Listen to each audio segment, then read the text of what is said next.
Jesus sa kanila. Ang kaharian ng langit ay katulad ng isang buto ng mustasa na itinanim sa isang tao sa kanyang bukid. Ang buto ng mustasa ay pinakamaliit sa lahat ng binhi. Ngunit, pagtubo nito, ito'y nagiging mas malaki kaysa aling halaman na nagiging punong kahoy. Kaya't nakakapagpugad ang mga ibon sa sanga nito.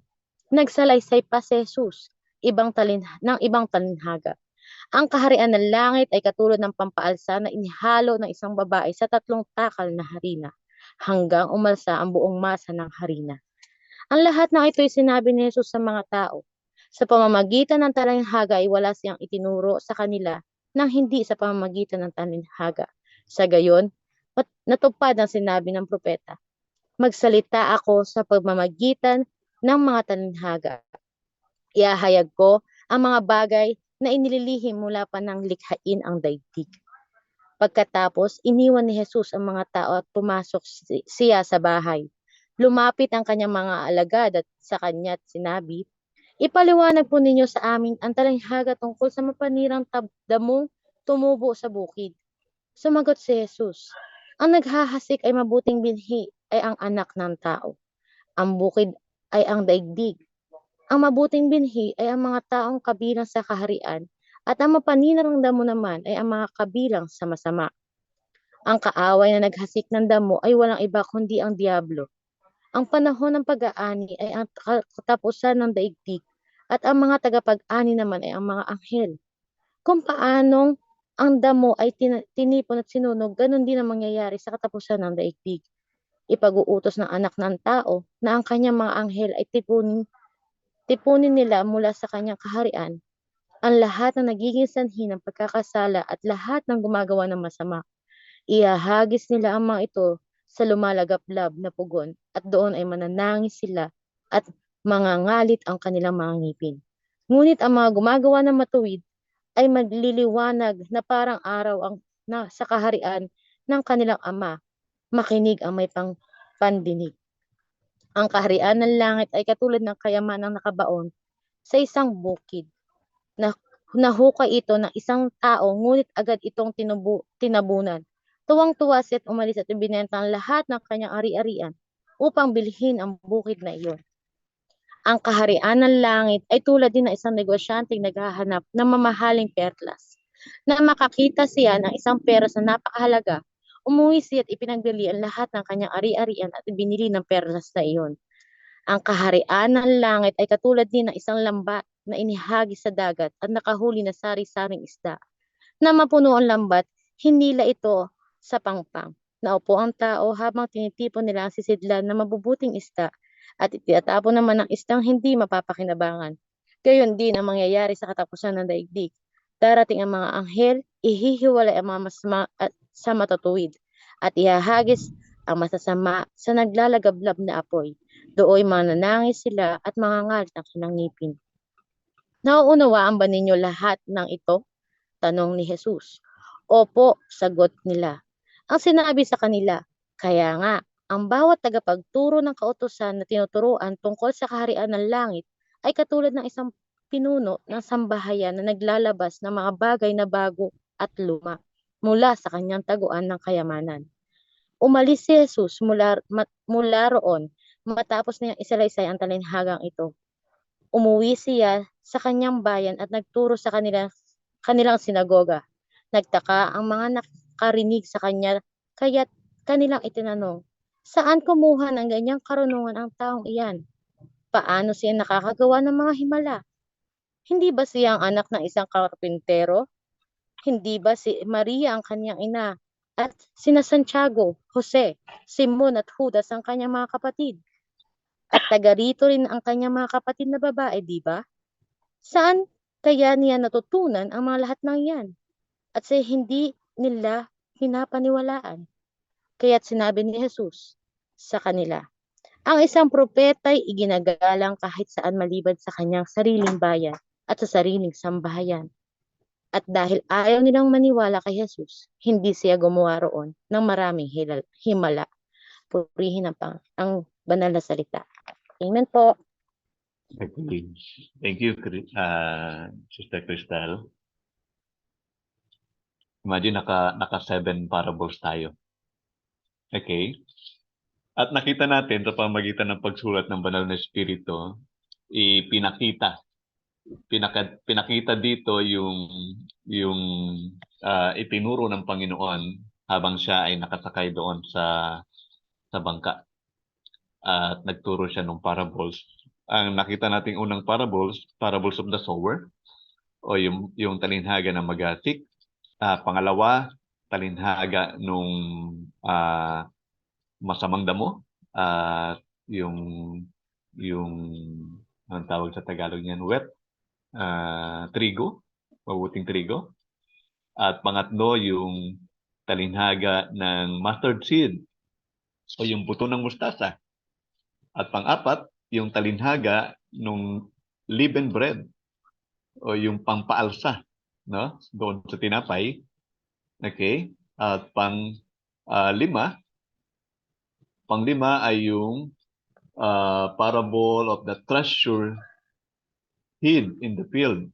Yung kayamanan daw na nakatago doon sa bukid na binili nung isang merchant o ng isang businessman.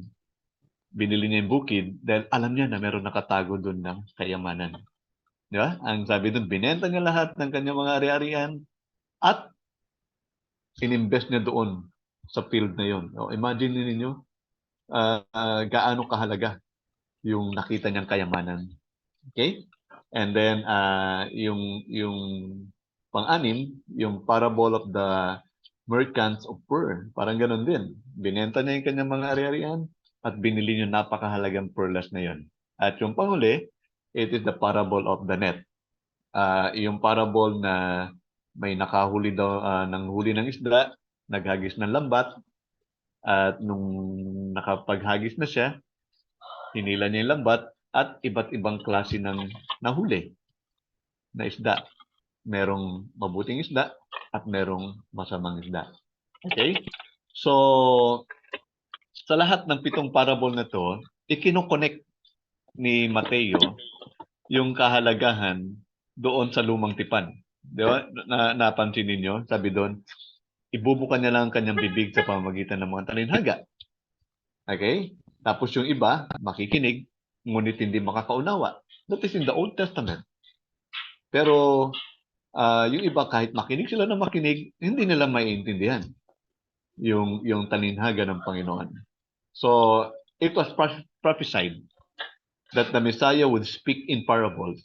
And we know that Jesus, the master storyteller, yung volume ng book na tinuro niya, will use story to tell us the story God is writing. Kung ano yung sinulat doon sa lumang tipan, ay ipinapahayag ng Panginoong Yesus dito sa nung kanyang sinasalaysay yung mga parabola.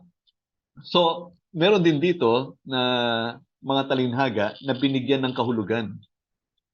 Okay? Tingnan nyo hindi lahat ng 7 talinhaga na yon ay in-explain ng Panginoon ang ibig sabihin. Ilan lamang, dadalawa. No? At yung dalawang kahulugan ay sinabi pa ng Panginoon in private. Hindi niya sinabi sa lahat. Okay? Sino lang sinabihan ng Panginoon? Yung mga disipulo. Dahil yung mga disipulo, interesado sila malaman kung ano ibig sabihin ng talinhaga. So, tingnan nyo hindi lahat disciple. Doon sa napakaraming tao na yon. Yung 12 lamang na disipulo, sila lamang yung interesado doon sa mga kahulugan ng talinhaga. So, yung 2 talinhaga na yon, yung parable of the sower, yung unang talinhaga, di ba? Binigyan ng kahulugan ng Panginoon. Meron daw taong nagasik ng binhi. Yung isa napunta sa tabindaan, iba napunta sa batuhan, iba napunta sa madawag, at iba napunta sa matabang lupa. Binigyan ng kahulugan ng Panginoon yun. Amen? Pero hindi sa lahat. Ang nakapakinig lang o nakaalam lang ng katotohanan ay yung mga disipulo niya. Okay? And pangalawa, na binigyan niya ng kahulugan ay yung pangalawa, yung parable of the tares o the weeds among wheat. yung sinasabi natin, parable ng maghahasik, pero nung naghahasik siya, nakita natin na kinagabihan, naghasik din yung kaaway ng masamang damo. So, sinabayan niya. Naghasik siya ng mabuting binhi. Alam niya, mabuting binhi yun. Pero kinagabihan, naghasik din. Ang nangyari, sabay tumubo. So, sabay tumubo. Yung mabuting trigo, tsaka masamang damo. At ang sabi nung nagtanim bubunutin po ba natin yung masasamang damo? Anong sabi ng may-ari? Ay hindi. Hayaan na nating tumubong sabay. Kasi pag binunot mo yan, may tendency na mabunot pati yung mabuting trigo. At binigyan ng kahulugan ng Panginoon. No? Yun daw ay katapusan ng mundo. So sa katapusan ng mundo, may kita natin na sabay tutubo ang mabubuti at that's sabay tutubo ang mabubuti at masama. And that is these are the only parable Jesus explained to his disciple that we have record of. Yung dalawang parable na yon. It is a guide to understanding parable is given here, no? And doon sa chapter 13 ng Matthew, kaya lang. Chapter 13 ng Matthew, may kita natin dyan na yung verse 55 to verse 58, binasa ni Sister Cristal, with a gut punch, reminder of how pride creates strong unbelief. Merong mga hindi naniwala sa kanila o sa Panginoong Yesus, sa kanyang mga tinuro. Merong resistance. Mga kapatid pa nga niya sabi niya. Mga kapatid niya, mga brothers, sisters niya, mga kamag-anak niya, mga kapitbahay nila ng Panginoong Yesus, hindi naniwala sa Kanya. Okay? So, merong resistance doon sa katotohanan at doon sa buhay na matatagpuan sa Panginoong Yesus. Nagkaroon ng tinatawag na unbelief. And in the face of power-filled evidence of the contrary.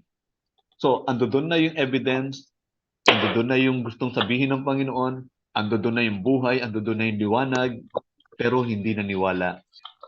Maraming hindi naniwala sa Kanya. Parang yung sinabi sa John chapter 1, verse 12.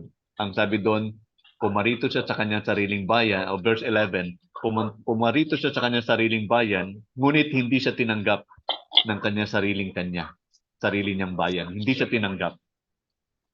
Grabe yung rejection sa kanya. Okay? So, ganun yung nangyari. No? And even he's talking about the parable, ayaw maniwala ng mga tao sa kanya. So, ang tendency, pakita natin in verse 58, di ba? Maraming, hindi siya gumawa ng maraming himala sa lugar na yon. So, there will be no miracles. O hindi masyadong maraming miracles ang nangyari doon sa lugar na kung saan tinanggihan siya ng mga tao. Okay? So, as you can see in the Matthew chapter 13, it contains the logical place for us to begin yung study natin. So, our roadmap will be, number 1, the parables. It is the Father's chosen method to teach all through His Son. Okay? Yan yung ipinili ng Diyos na pamamaraan ng pagtuturo sa pamagitan ng kanyang anak para ma-connect yung lumang tipan. Dahil sinasabi dito, yon ay, ang lumang tipan ay isinulat yung mga bagay-bagay patungkol sa Panginoong Yesus. Tama? So, ikino-connect ng parable. Yung sinabi doon na kahit tumingin sila ng tumingin, hindi sila makakita.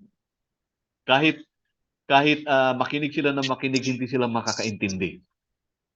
Okay? So, yun yung nangyari. Okay? And pangalawa, the why of parables, the effect and purpose, parables. So, yung second Old Testament that, so mai-connect talaga. Okay? Pangatlo, yung resistance to the master storyteller. makikita natin na hindi lahat disipulo. So I tell you, no? Hindi lahat disipulo, hindi lahat na nagsisimba ay tunay na mananampalataya. So maaring dito, I do not know, no? Hopefully, prayerfully, na lahat tayo dito ay mga disipulo ng Panginoon. Handang makinig, handang alamin kung ano talaga yung mensahe ng Diyos sa atin. Di ba? Okay? At pangatlo, pang-apat, it is the guide to understanding them. The parable of the sower, who is, who, and what is, and what, who is, who, and what is what. Okay? That is the parable of the sower. That is the guide to understanding. The parable of the tares, o yung parable ng damo, tamang damo, at ng trigo, no? Who is who and what is what. Okay? Ayan yung mga guide natin. Who? Sino ba ang tinutukoy dito? Ha? Ano ba ang tinutukoy dito? Okay? Okay? And then panghuli, all the rest, but not in specific or harmonized chronological order. So titingnan natin. Okay, part 1. Okay lang po ba kayo? This is very interesting. This is very interesting, I tell you. Sorry kasi yung teaching ko ngayon is something nung inaaral ko to, sabi ko grabe. Hindi ako magsigaw-sigaw or what. Kasi alam ko sanay kayo sa mga preaching na parang namomotivate kayo. Okay? So sa part 1 ng parables, it is the Father's chosen method to teach all through His Son. So ito yung method na ginamit ng Ama na ituro sa pamamagitan ng kanyang anak. So the importance of parables is seen by the importance God has placed on them. So yung kahalagahan ng parabola ng talinhaga ay makikita natin kung paano yung kahalagahan na ginamit ng Diyos sa kanila. So the Father determined long before His beloved Son arrived, because it was in the Old Testament bago dumating si Kristo sa mundo. Sinabi na ni Isaiah na magsasalita siya sa pamamagitan ng talinhaga. Okay?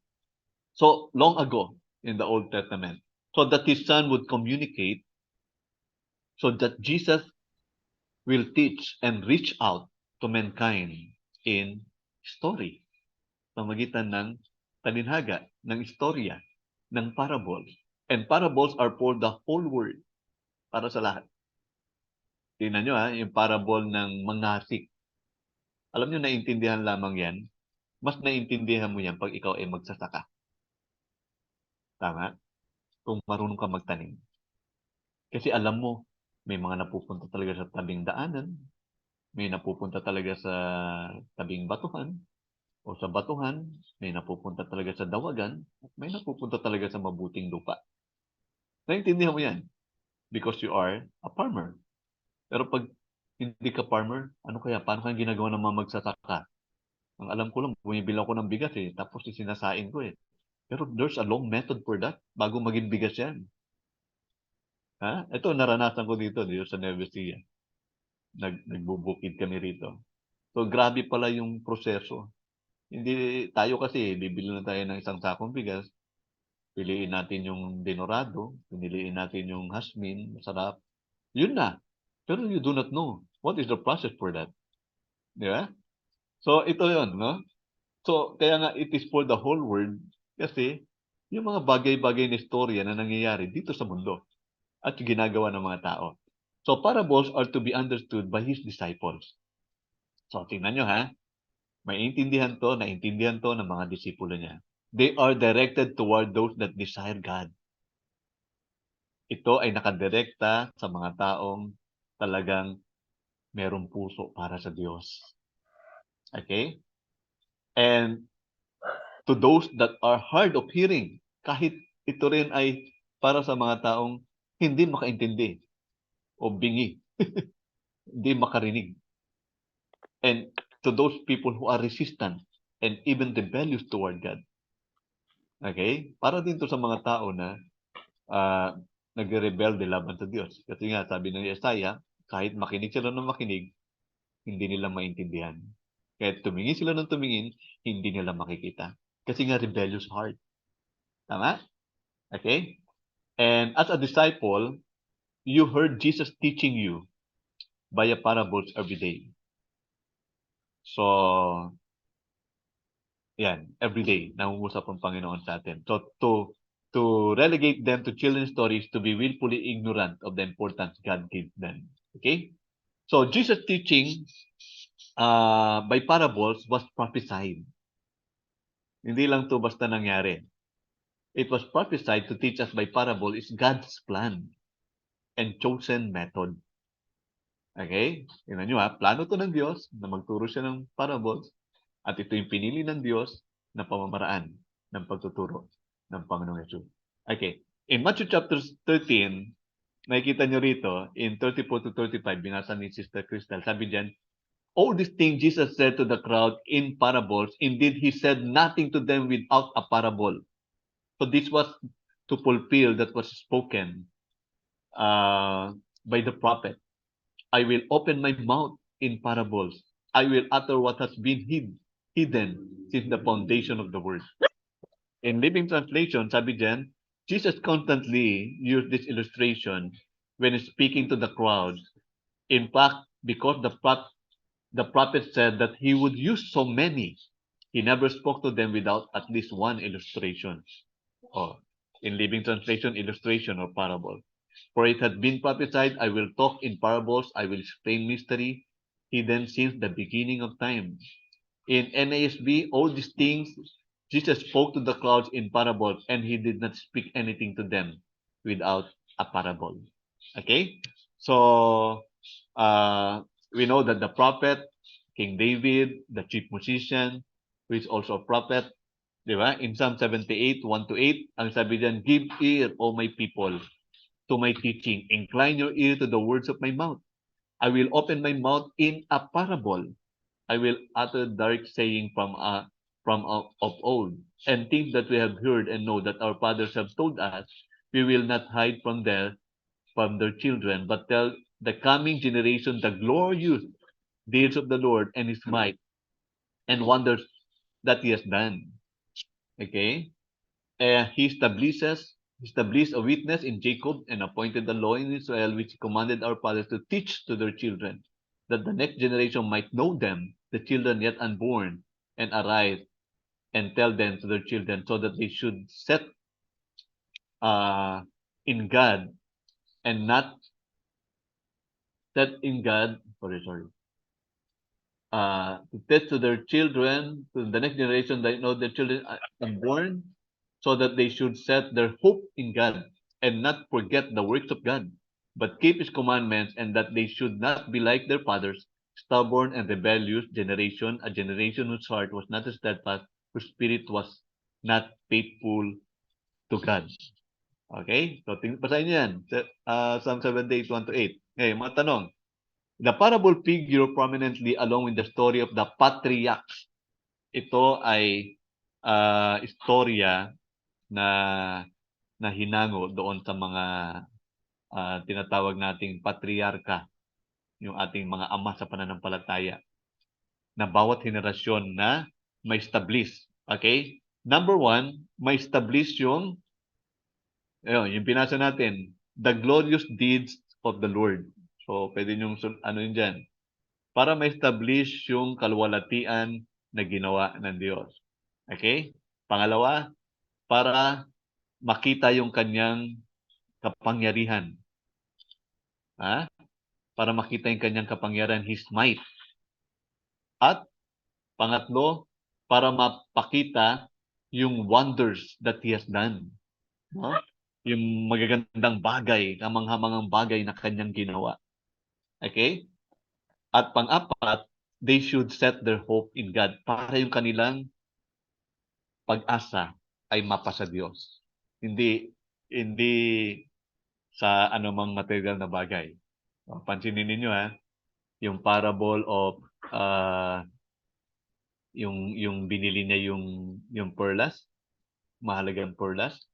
Anong sabi doon? Binenta niya lahat ng kanyang ari-arian. So, ibig sabihin, walang halaga sa kanya yung mga ari-arian dito sa mundo. Ang mahalaga sa kanya, mabili niya yung perlas na yon.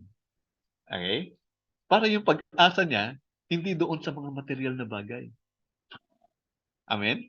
Kasi tayo, minsan umaasa tayo, paano ba to? Wala akong trabaho, wala akong kita. O, ano nang gagawin ko? Ha? Palubog ako ng palubog sa mga finances ko. Ang gagawin ko? Pero kung iaasa natin yung pag-asa natin sa Panginoon, malaking bagay yung mangyayari sa atin. Amen? And prevent generation, no? Para maiwasan yung mga susunod na henerasyon na, sabi diyan, not forget the works of God, na hindi nila malimutan yung gawa ng Diyos. And, pangalawa, letter B, keep His commandment para sundin ng susunod na henerasyon yung kautusan ng Panginoon. At, hindi sila maging gaya ng kanilang mga tatay, should not be like their fathers. Ano ba yung fathers nila? As stubborn and rebellious. Diba? Matitigas yung ulo at napaka-rebelde. Ayaw ng Panginoon na mangyari yun. No?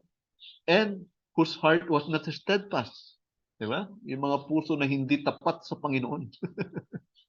And spirit was not faithful to God. Yung mga espiritu na hindi tapat sa Panginoon. Oh, grabe, di ba? Ayaw ng Panginoon na mangyari yon. So that's why He teach in parables. Okay? That's Psalm 78, 1 to 8. Okay. Psalm 78, verse 2. Sabi dyan, I will open my mouth with a proverb. I'll declare riddles from day long gone. Sa New Life, I will open my mouth in picture, story. Diba?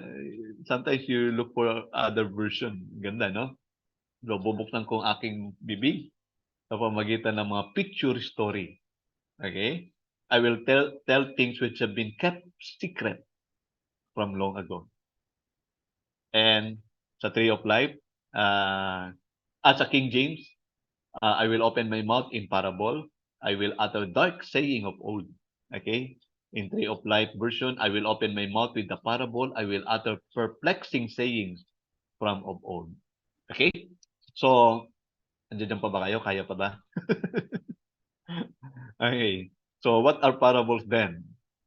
Ang parables, in Psalm 78 verse 2, parables are picture, story, riddle, old secret, dark saying or mystery, perplexing saying that are revealing secrets of God.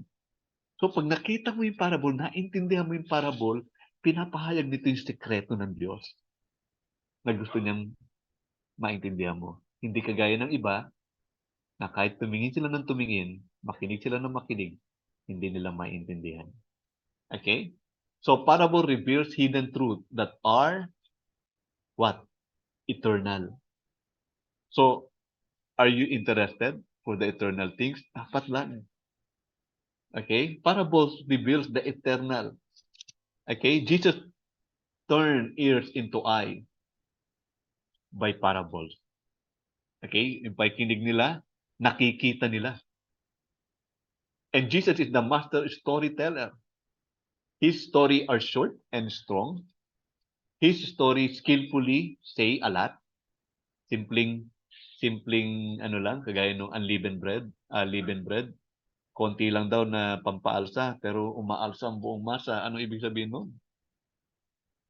Tumutukoy sa kasalanan. Na? Kahit konting kasalanan lang daw, pwede nitong sirain yung buhay mo. Okay? Konti lang yan, ha? Konti lang.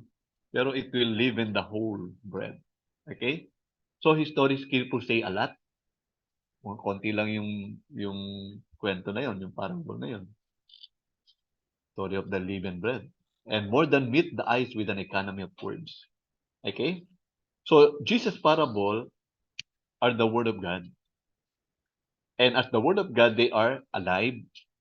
Kaya yung sabi sa Hebrew, no? Chapter 4, verse 12. For the Word of God is living and active, sharper than any two-edged sword, piercing to the division of soul and of spirit, of joints and of marrow, and discerning the thoughts and intention of the heart. Tama? So, they judge our heart as they also reveal God's heart. So, ito yun eh. yung salita ng Diyos, tinitingnan yung puso natin at pinapahayag din ko ano yung puso ng Diyos. They are door and windows into both your heart and God's. So ito daw yung ating bintana at pintuan para maintindihan natin yung ano yung gusto ng Diyos, yung puso ng Diyos. And they reveal and confirm God's plan. Kung ano yung plano ng Diyos, gaya anong mangyayari sa katapusan ng David, di ba?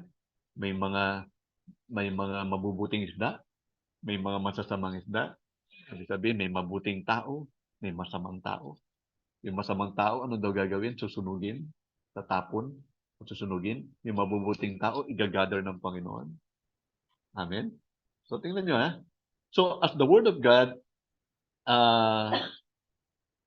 they reveal and confirm God's plan for what will be and how things will end. Tama? Ano ang mangyayari at ano ang magiging katapusan. As the Word of God, Jesus' parables present to us truth that has always been, the truth that stand today, the truth that will always be, because it's the Alpha and it's the Omega, is in the parables. Okay? So the things that are unseen, mga bagay na hindi nakikita, yet have always been things that are coming, yung mga bagay na darating. So the unseen yet completely real, or the unseen real, are seen in these parables. By them, we are taught by the proper understanding in them, and obedience to them establish our relationship with God. So na-establish yung relasyon natin sa Panginoon. So, parable, that an earthly story with a heavenly meaning. So parable, to compare, to put alongside the purpose of comparison and new understanding.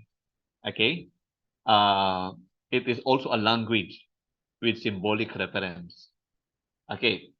So, yan. And part 2, number 2, tatlo lang naman to ha, konti na lang.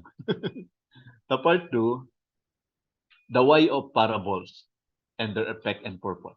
So, the disciples came to Jesus with a complaint.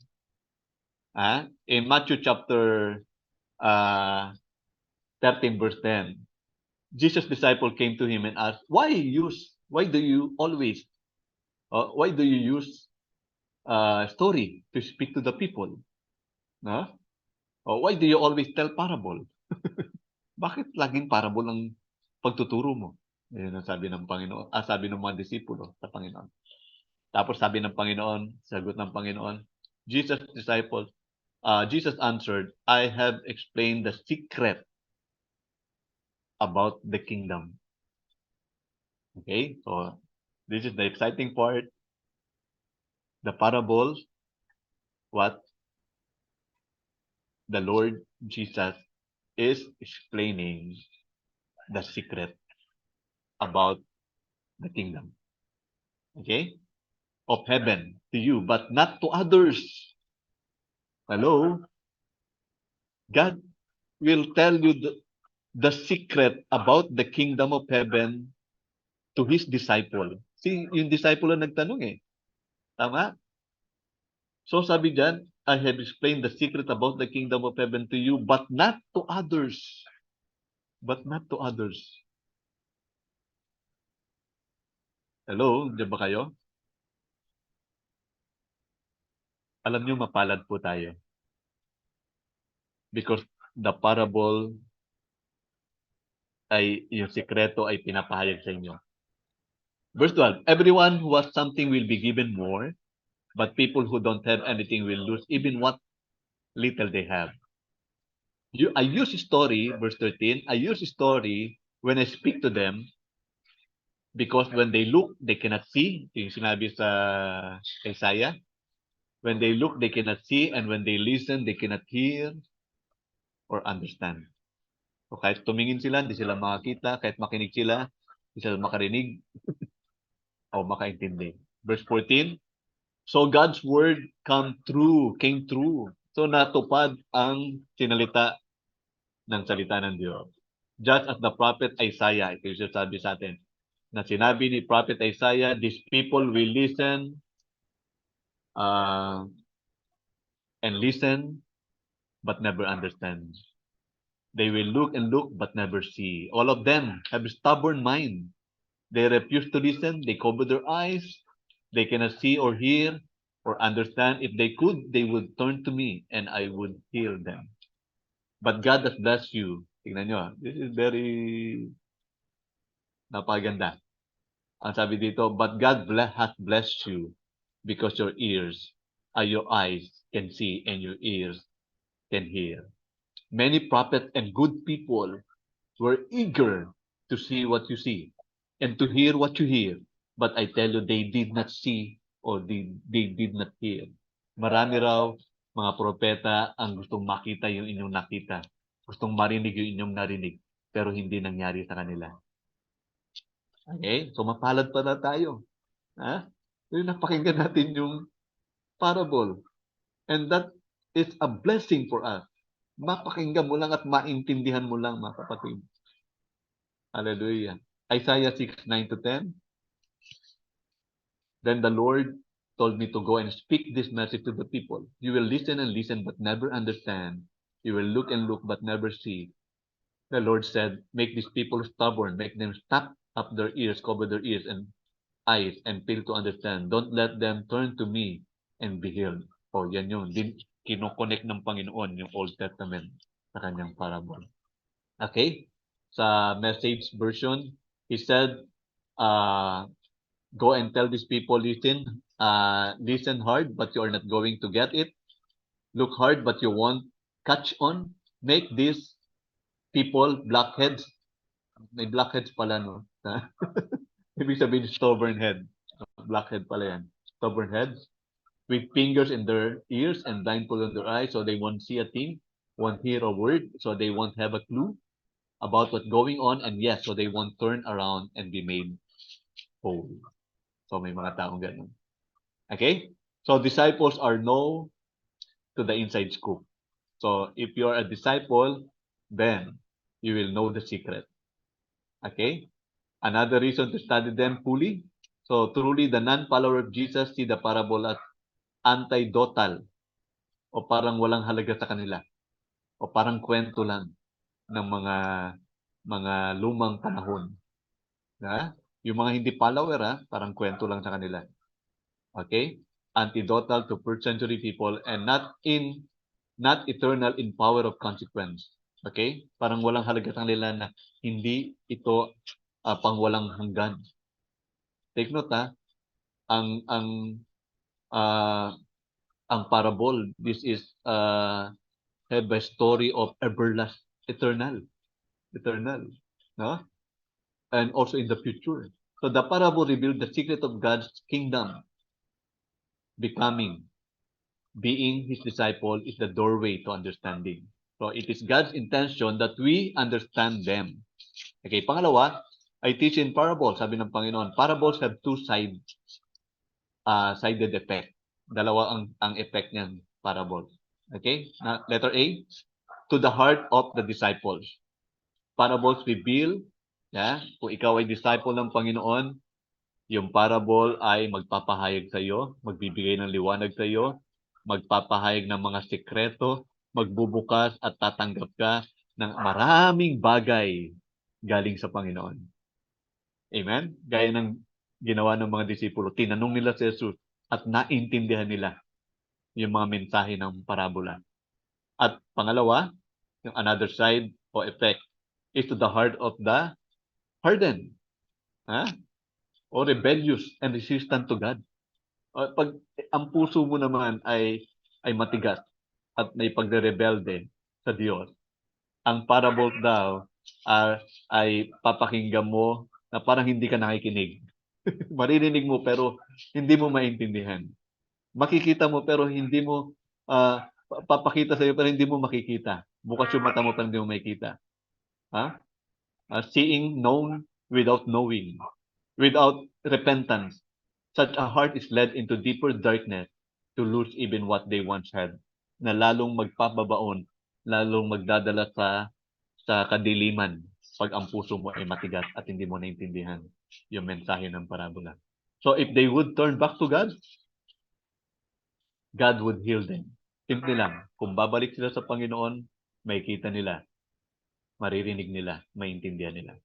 A sad parallel to the men Isaiah tried to reach long ago. Okay? Number 3, but God has blessed you. Ito yung sinabi dyan. God has blessed you.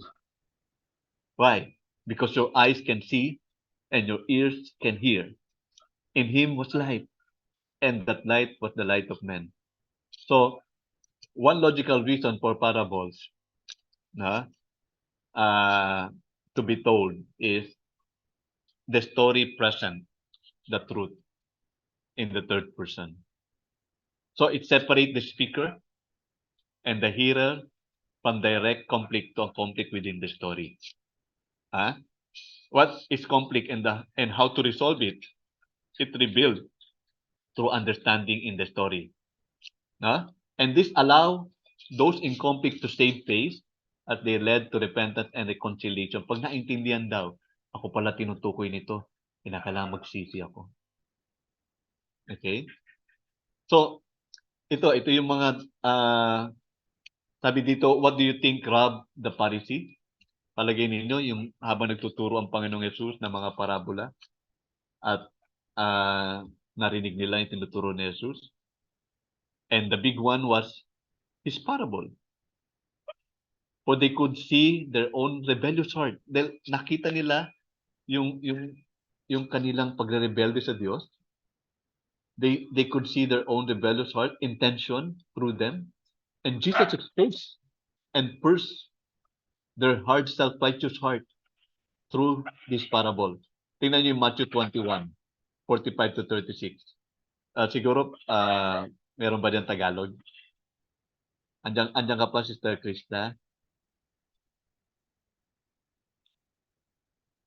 Hello? Wala na siya? Sino pwede magbasa? Matthew 21, 45 to 46. Anyone? Amen tayo. Matthew 21, verse ano tayo? Matthew 21, 45 to 46. Ayan, praise God po. Sige po.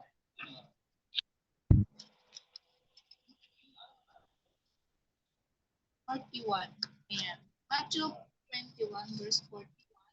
Nasabi po dito,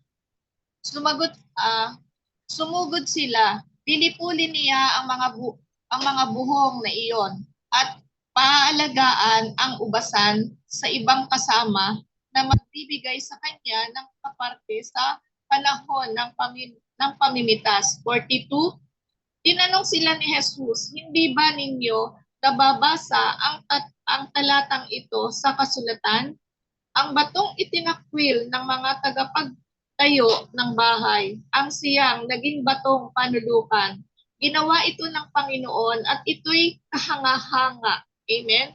Kaya nga, sinasabi ko sa inyo, hindi na kayo ang paghaharian ng Diyos, kundi ang bansang maglilingkod sa Kanya ng tapat. 44, ang bumagsak sa batong ito ay magkakadurog-durog at magkakaluray-luray ang mababagsakan nito. Narinig ng mga punong saserdote at ng mga pariseyo ang mga talinghaga ni Jesus at naunawaan nilang sila ang pinatatamaan niya. Dadakpin sana nila siya, ngunit natakot sila sa mga tao sapagkat kinikilala ng mga ito na propeta si Jesus. Ito po ang sabi. Praise God po. Okay, tingnan nyo ha. Thank you, Sister Andrea. You read verse 45 to 46. Sabi niyan, when the chief priests and other Jewish leaders realized that Jesus was talking about them, they were the vine keepers. Farmer in history, no? Farmers in his story. Story lang yan ng Panginoon, na ang tinutukoy sila. Okay? Wala namang binabanggit ang Panginoon na pangalan. Hindi niya directly, kayo yan, ha? Hindi. But, na-realize nila na sila yung tinutukoy ng Panginoon. So, ano sana ang maging magandang response sa kanila? dapat nagsisi sila. Hindi. Sabi diyan, they wanted to get rid of him. Gusto nilang mawala siya. Gusto nilang patayin siya. Di ba? Gusto nilang hulihin siya. Okay? Ng mga high priest. Ng mga pariseyo. So, ito nga yung sinasabi natin eh. To the disciples, sa mga disipulo, pag narinig mo sana yon, luluhod ka sa Panginoon. Magsisisi ka sa kasalanan mo. Pero itong mga pariseyo, hindi nila ginawa yun. Okay? Also, tingnan nyo, in Matthew chapter 13, verse 10. Matthew 13, verse 10. Pakibasa rin po. Sino pwede? Sister Andrea? 13:10. Matthew. Matthew tay, maingay po kasi. Matthew tay, ano po, chapter? 13, verse 10. Ayan, po. Maingay po. 13:10. Amen. Ang sabi po doon, sa Matthew chapter 13, verse 10, ang layunin ng mga talinghaga, lumapit ang mga alagad at tinanong si Jesus, bakit po ninyo dinadaan sa talinghaga ang inyong pagsasalita sa kanila? Ang ganda lang, tay. Ay, okay lang yan. No? Dinadaan sa talinhaga yung mga sinasalita. Okay? Also in Matthew 18, 21 to 35. Matthew 18, verse 21. Matthew 18, 21 to 35. Okay po. Ito po ang sabi. Ang talinghaga tungkol sa lingkod na di marunong magpatawad. Lumapit noon si Pedro at nagtanong sa kanya, Panginoon, kailan kong patatawarin ang aking kapatid na paulit-ulit na nagkakasala sa akin? Makapito po ba? Sinagot siya ni Jesus, hindi ko sinasabing makapito kundi 70 ulit pa nito. Sapagkat ang paghahari ng Diyos ay katulad nito, ipinasiya ng isang hari na pagbayarin ang kanyang mga lingkod na may utang sa kanya. Unang dinala sa kanya ang isang may utang na 10 milyon dahil sa siya'y walang ibabayad, iniutos ng hari na ipagbili siya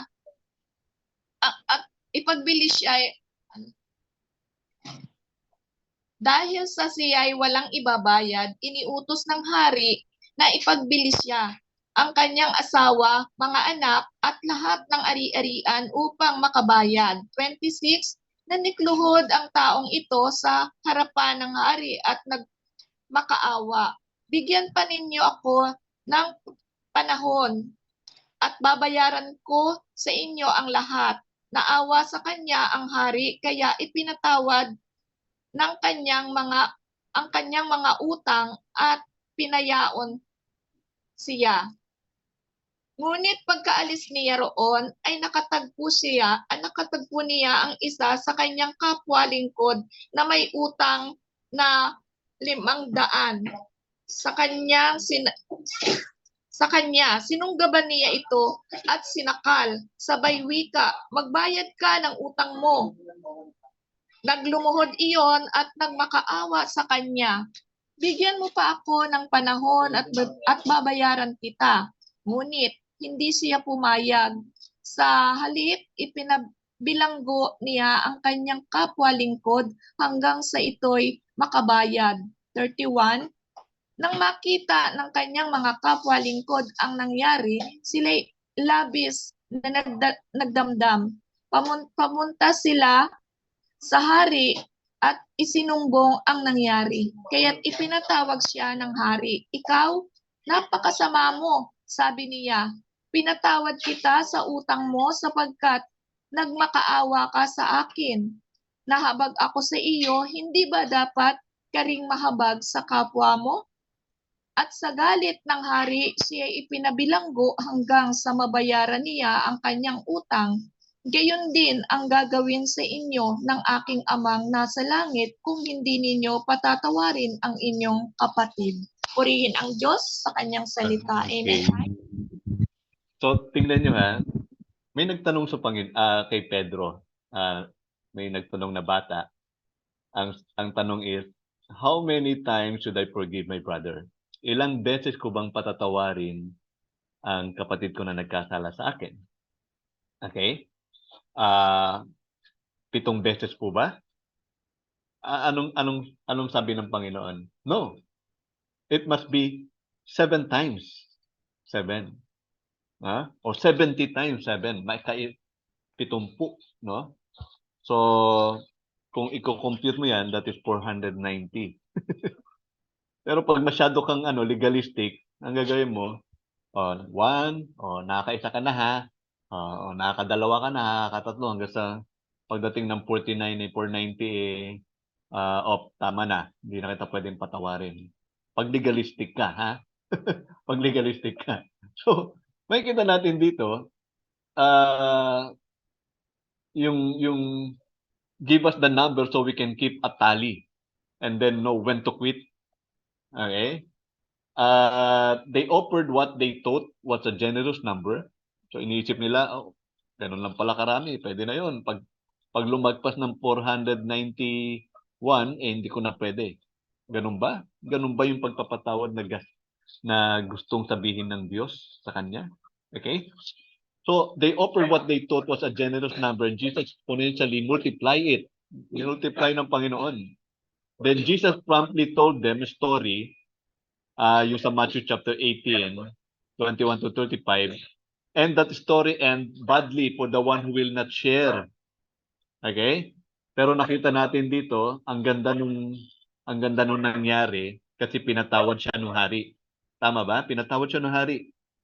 Magkano yung utang? Sabi ni Sister Andrea, 10 million, 10 million. 10 million. Dahil ibibenta siya, ibibenta yung asawa niya, ibibenta yung mga anak niya, siguro kulang pa rin yun. So, malaking halaga talaga. Tama? Malaking halaga talaga yung utang nung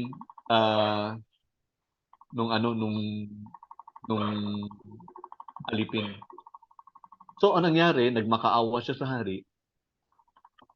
Anong ginawa ng hari? Pinatawad. Pinalaya sa utang niya. Wow, ang saya-saya, di ba? Pinatawad, pinalaya. Pero, nung nakalaya siya, nasa lubong niya yung may utang sa kanya ng 500. Paano mo i-compare ang pinatawad sa iyo ay 10 milyon?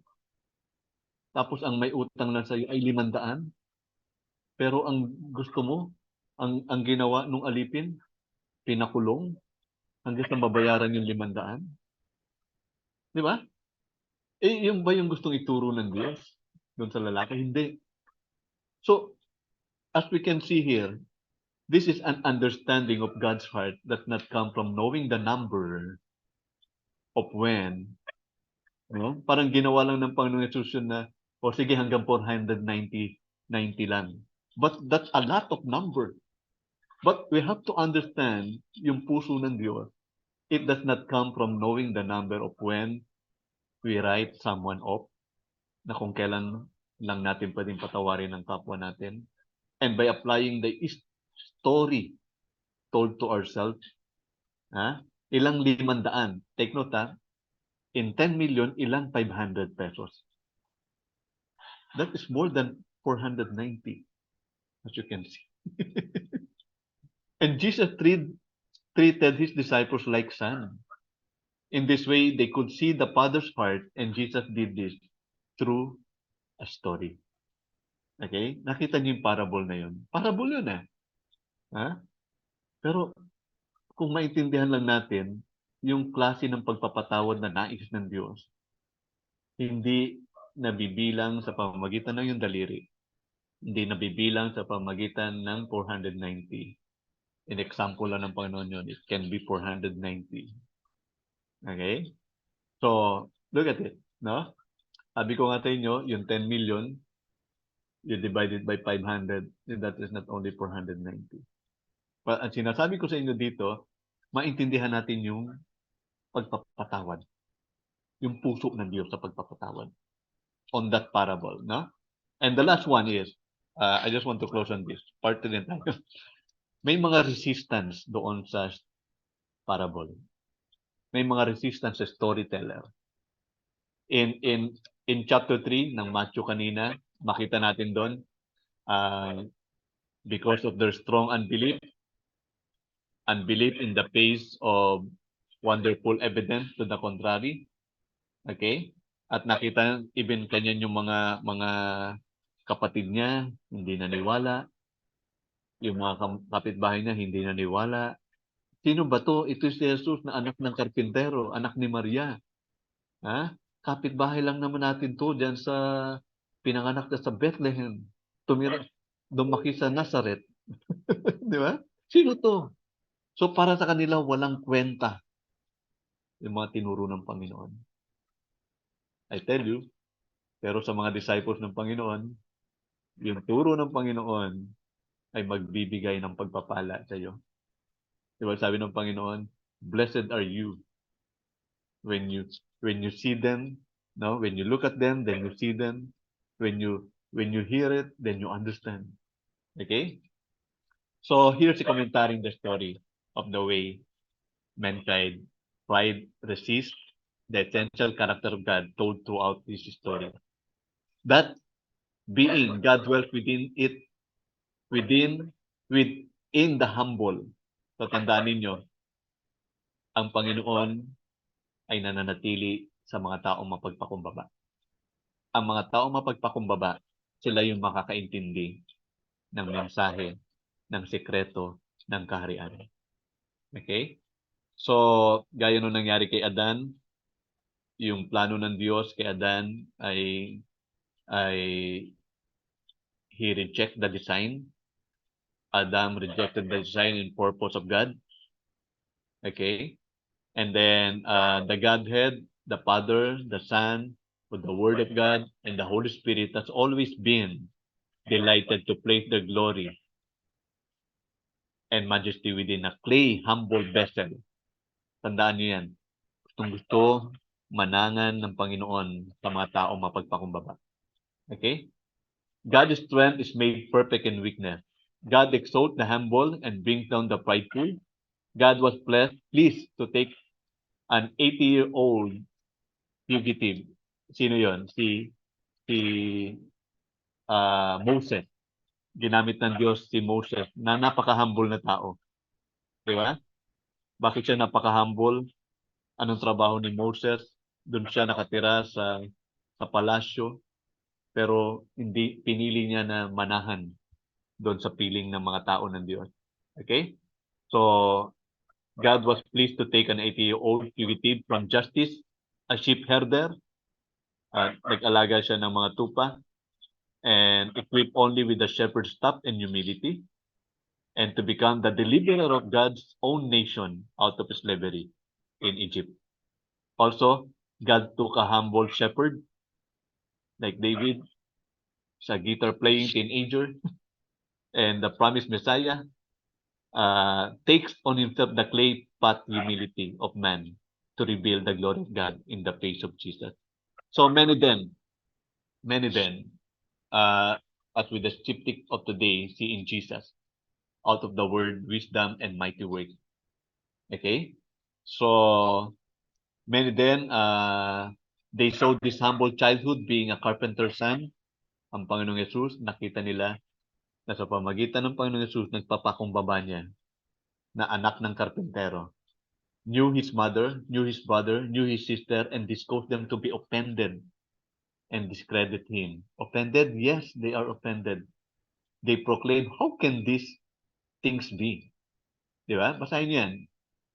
Matthew chapter 13, yung mga last verses. Paano mangyayari ito na anak ng karpentero?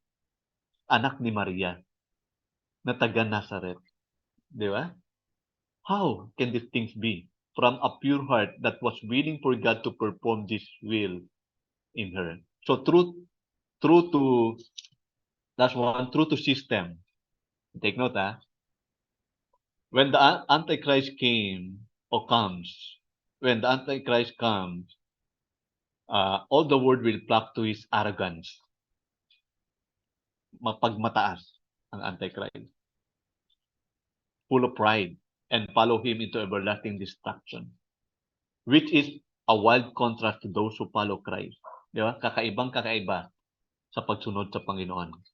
Na sumunod siya sa humility and onto eternal life. Okay? So, I think yun lang yung may share ko. So, sorry, medyo mahaba, pero I think I had to share this for you, for us to really be interested doon sa word ng Panginoon, because there's so many secrets that God wants to reveal in our life. Let us pray. Lord, we thank you. We thank you for all your word, for all your teaching, for the parables, Panginoon, na ito ay nire-reveal yung mga sekreto sa iyong mga disipulo, Panginoon. Yung mga may puso na marunong magpakumbaba. Yung mga may puso, Panginoon, na marunong umunawa, Panginoon. Because yun yung nais mo sa amin, Panginoon. Patawarin mo kami kung minsan di namin maintindihan. Pero nais namin magtanong sa iyo, Panginoon, kung ano ibig sabihin. At kung maintindihan man namin to, ma-apply namin sa buhay namin, Panginoon. Gaya nung lalaki na nagtatanong, ilang beses ko ba dapat patawarin ang aking kapatid? Pero ang sagot mo, Panginoon, 70 times 7.